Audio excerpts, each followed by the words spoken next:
Good morning, good afternoon, or maybe it's good evening, but welcome to A Catch Up with Ronan. This podcast is designed to help you with your listening skills. Sit back, relax, and listen to some stories about me and what happened in the last couple of days.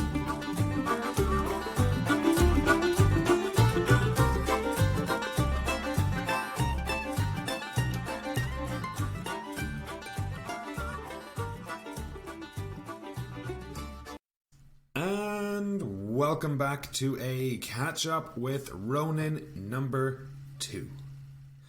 Alright, it has been a very interesting week, everybody. Some interesting things happened. And today we are actually going to talk about a few different things. We are going to talk about my car keys.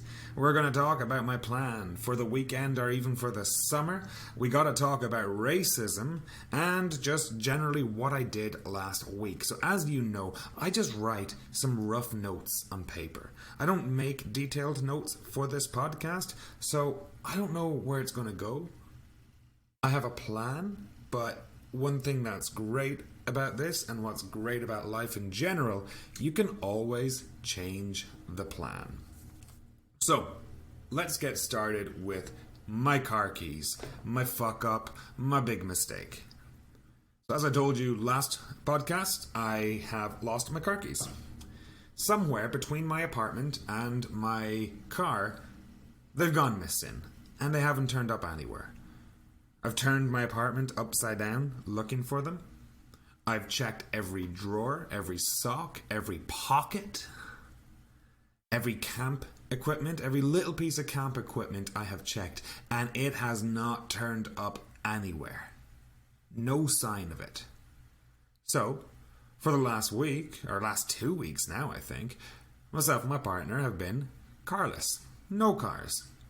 It's a bit of a pain, mainly for doing groceries. You know, we used to do groceries once every 2 weeks because the pandemic, and it was like, yeah, I don't want to go there. It's busy, it's hard to get in, there's a lineup, everything. But now we kind of have to do groceries like, 3 or 4 days a week nearly, because we only have a backpack each. It's something small, and then we have to be careful where we do our groceries because we got to cycle home, and it's getting warm. So if we buy some types of food, well, we want to make sure we haul ass going home. To haul ass. H-A-U-L-A-S-S. And if someone says you need to haul ass, that means you need to move your ass and go fast. So I was hauling ass down the highway. I was driving very fast down the highway. It is a very informal expression. But so if we buy frozen food or some types of meat, we need to haul ass on the way home, which means we need to cycle as fast as we can because we do not want the food to defrost. So the problems of not having a car are frustrating, to say the least. But get a load of this. I need to pay $275 to get a new key. Yep. So that's how much my fuck up cost me. $275. And time. And effort. And sweat. Not bad to lose sweat. But basically, it's more of a complex process than I thought. So, first I rang the Chevrolet dealership. So I drive a Chevrolet. It's a type of car. C-H-E-V-R-O-L-E-T. Chevrolet. I rang the dealership and they quoted me $400 to get a replacement key. I thought it was pretty expensive, so I did a bit of Googling and I found a locksmith in town. Locksmith. L-O-C-K-S-M-I-T-H. A locksmith works with keys. And so I called the locksmith and he asks me what car it is. I say it's a Chevy Uplander 2006 LS. And he says there's a chip in the key. A chip. C-H-I-P. Like a microchip. Now this is something I did not know. So there's a microchip in the key. And the microchip in the key must match up with the microchip in the engine, I believe. And whilst you may have a key that will open the door of your car, if the microchip in the key is not synced up to the car, it won't start the engine. So yeah, you can open the door, but you can't do anything after that. And so I had to get the VIN number from my car. Send him the VIN number, he contacts Chevrolet, he gets a certain code that he needs, he pays money, my money, for it. Then he comes out here to my house, and he uses his computer to hook it up. It will take less than 1 hour. But you don't pay for the time, you pay for the service. And that's the reality. So, long story short, I need to pay $275 for my fuck up, for my mistake. And it is what it is. There's no point in complaining about this purely because, hey, what else can I do? My hands are tied. I don't have a choice. I must pay this because I need a car. And also, guys, my car cost me $600. And now I'm paying $275 for a key to the vehicle. Oh, it's crazy. Well done, Ronan. Well done. So, that was just a little talk about my car keys. Frustrating, but it is what it is, as I said. So another thing that I would like to talk about is racism and systemic racism.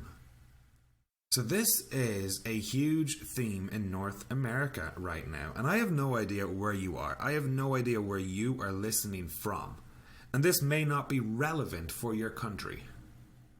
But heck, my car keys are hardly relevant, so you're going to listen and you're going to learn some English. So, systemic racism. SYSTEMIC.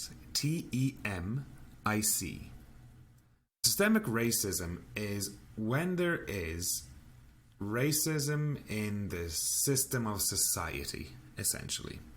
Systemic racism is when, for example, there's higher unemployment levels with a certain race.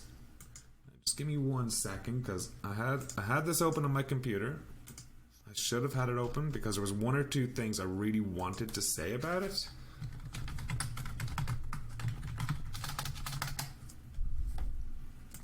So, systemic racism is essentially how racism is in wealth, employment, housing, discrimination, government surveillance, incarceration, drug arrests, immigration arrests, infant mortality, and many, many more. So there are some big words there. Housing discrimination. Discrimination. DISCRIMINATION. So housing discrimination, for example, in Canada, if you do not have a lot of money and you do not have a job, the government will supply you with accommodation. And it's the same in Ireland. However, the big problem is that they tend to supply less black people with housing. Or it could be a case where a realtor is showing people houses to buy, but the realtor won't show black people a certain area, a certain neighborhood. That's racism, and that's where housing discrimination plays into the overall, overarching systemic racism. So we talk about drug arrests.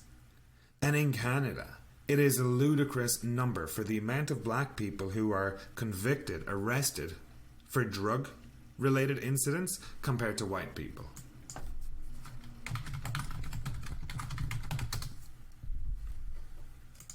So here are some numbers that I came across. And for example, the unemployment rate for white people, non-visible minority, is 7%. However, for black people, it's 12.5%. However, when we talk about people in a low income status is when you earn less than a certain amount of money. So you're under a certain amount of money per year.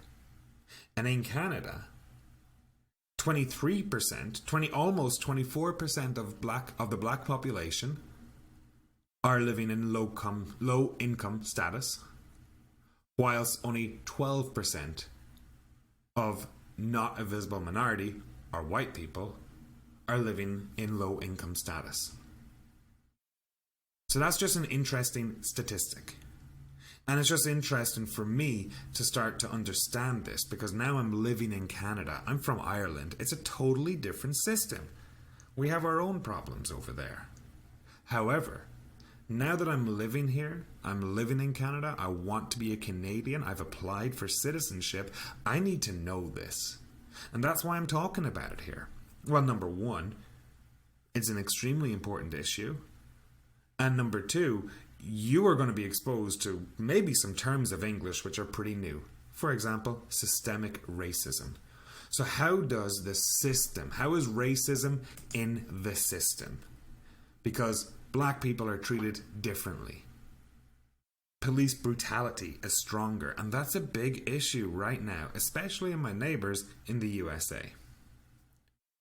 But that's all I'm going to say on this for now, because I feel a topic like this really needs its own podcast, because it is huge. And whilst it may not be a huge issue in your country, it is a massive issue in Canada and North America. Interesting stuff. Interesting. It really caught my attention this week. Alright, let's move on to a new topic.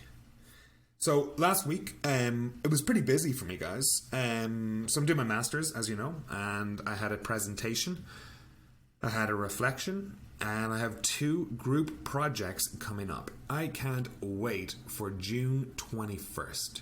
June 21st is my last day of school. So June 21st is when I have my last deadline. I must submit a scholarly essay by that time, which is not a problem.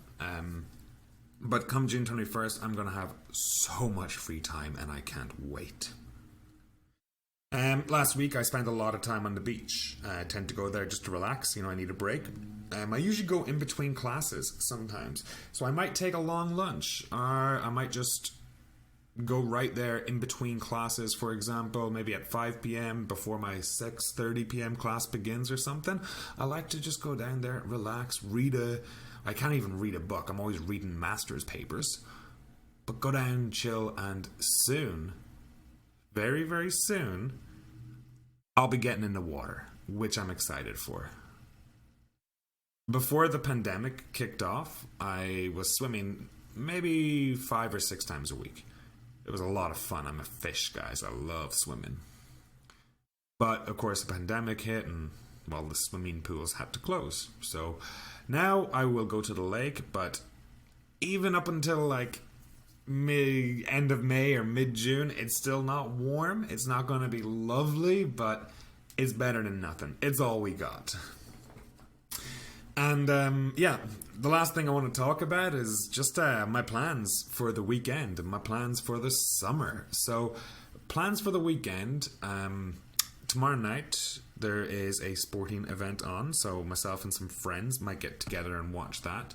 It's interesting because Canada is open for business again, and especially because I live in British Columbia, we are more isolated compared to other provinces, and we don't have the population density. So because we don't have the population density, that's a big word, density, population density, we don't have the population density, so we are able to do more. We are able to go out more. We are able to see our friends more. We are able to socialize more, for example. And it is nice having that ability to go out, socialize, meet friends, and not have to worry too much. Now, in saying that, whenever we go to a bar, we need to give our contact information. So if you want to sit down in a bar or a restaurant in Kelowna, British Columbia, first you need to give them your name, then you need to give them your phone number. And they'll keep that information for about 30 days.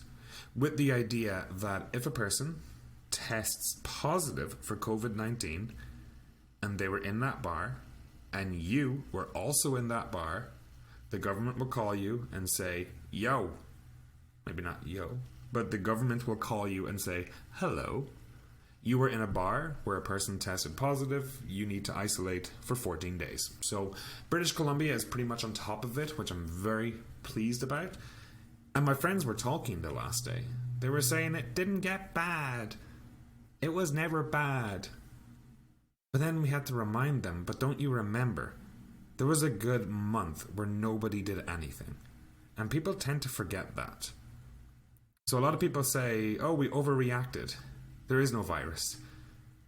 And it's kind of like, well, there is no virus because of the way we acted, which means we didn't overreact, for example. It's just interesting, I find. So back to the topic, I guess. Bars have reopened this weekend. I'm going to hang out with some friends, probably go for a beer. And today I'm going to a protest, a Black Lives Matter protest in downtown Kelowna. I am wearing a mask. I'm going to avoid the big crowd. But I also feel it's very important to go and show support and to be anti-racist because it's needed right now where I'm living. And it's unfortunate that it is needed, but it would be worse if we were to stand by idly and do nothing.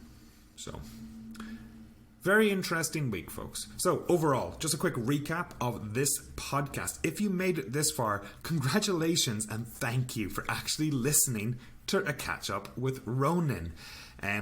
We started talking about my car keys and how I fucked up. How there's a little chip in your car key, and that little chip needs to be synced with the car in order to start it. I never knew that. That's a thing. So I don't have my car. It's going to cost me $275. So that's how much my mistake cost me. Whoops. Then I moved on to talk about racism and systemic racism. So SYSTEMIC. And systemic racism is when there's racism in all aspects of society, all aspects of life, where if you are a certain race in Canada, if you are black, for example, it's just harder to get by. You will be stopped by police more. They will search you more. You're less likely to go to university. You're less likely to have a high-paying job only because of your color. It is crazy. And that's why I'm talking about it, because it's a huge issue in North America right now. Every country has issues. Then I went on to talk about just what I did, my plans and how I'm spending time with friends, but we're socially distancing. And if you go to a bar, you need to give your information for contact tracing. That was the word, contact tracing. So if there's a problem, they can trace you down and they can say, yo, you need to isolate. And otherwise, not much else is going on. Protest today, and afterwards, we'll see. I'm going to play it by ear for the weekend. Oh yeah, UFC tomorrow night, hanging out with some friends, I think. But I think this is good. We've been here for about 17 or 18 minutes or so. I hope you learned something. My name is Ronan. It's English on the Road. If you like it, let me know. If you like it, subscribe. All of that jazz. We are now available on Apple, Spotify, everywhere, taking over the podcast world. One episode at a time. Anyways, guys, thank you so much. This is a catch-up with Ronan, and I can't wait for the next one.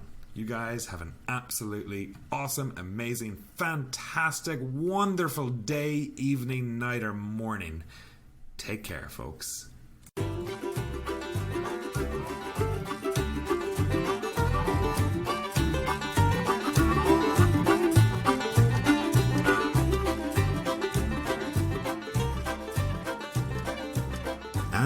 That's it for today, folks. Thank you for stopping by. My name's Ronan. This is a catch-up with Ronan. If you enjoyed it, please subscribe and stay tuned for more coming soon. Have a great day. See ya.